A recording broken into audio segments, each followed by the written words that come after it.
Hello everybody, as promised I am once again at the Penticton Japanese Garden. This is kind of a project put together between the city of Penticton and our sister city whose name I forget at the moment. Shocks apparently says it's Aikita, Japan. Don't quote us on that though. Always with the air traffic, doesn't matter where you go. Down here today with the waterproof camera, trying to get some pictures of the koi that you can't see because of the glare on the surface. They all just went under the bottle. But we'll cut to what the waterproof has to say, and then we'll get back to this.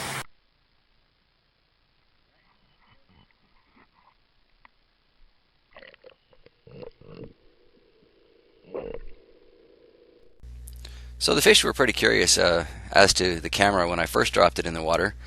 Sadly, that effect didn't really last that long, but you know, they got some really nice koi in that pond. I will be happy to admit that.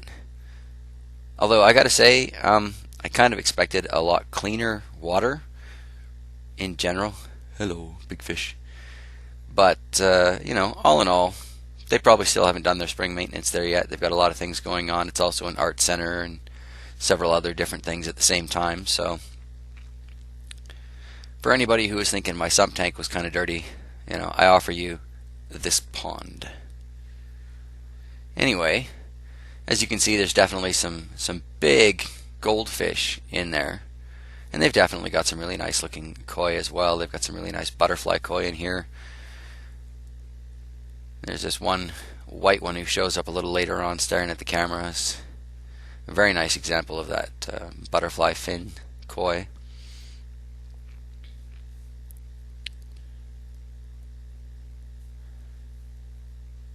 You know, if you didn't know what all that was floating around, it would almost be like a peaceful, pretty little snow globe, wouldn't it? Almost. Kind of like this guy on the bottom of the screen there. Interesting markings. It's like a cross between a cow and a goldfish.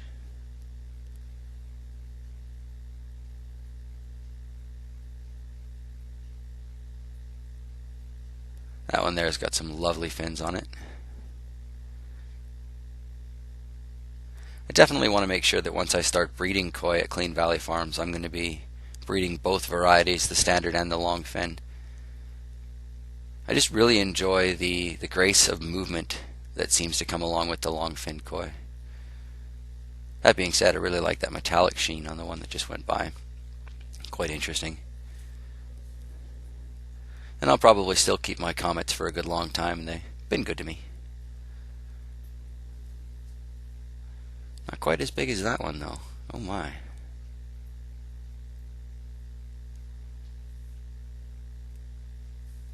It's a very impressive looking koi there as well, like that one.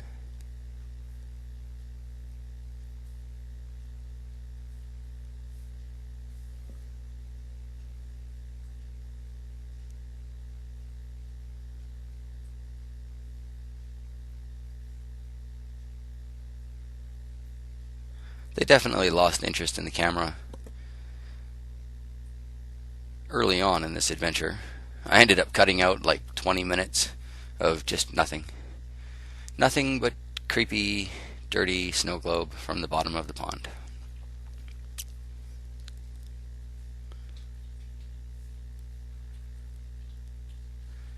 Did manage to save a couple of those moments when they were swimming around in the vicinity of the camera.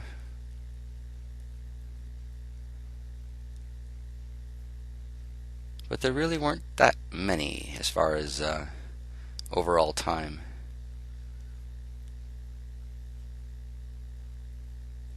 Really am impressed with this camera though for quality of image.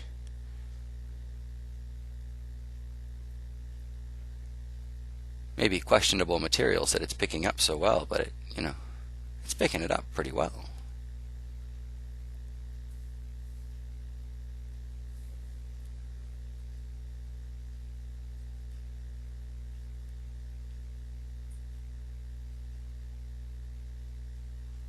Here, this is the butterfly koi I was talking about there. Look at that. Absolutely beautiful fins on that.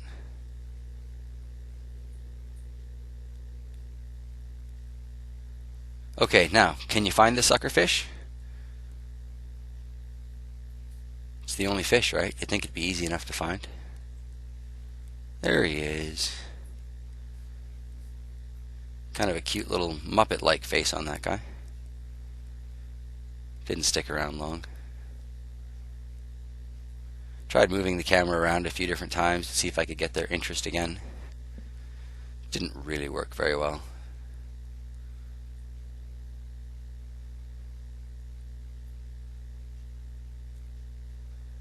But still, a little bit better than that last time I went, and I did tell everybody that I would be taking another once the ice thawed out.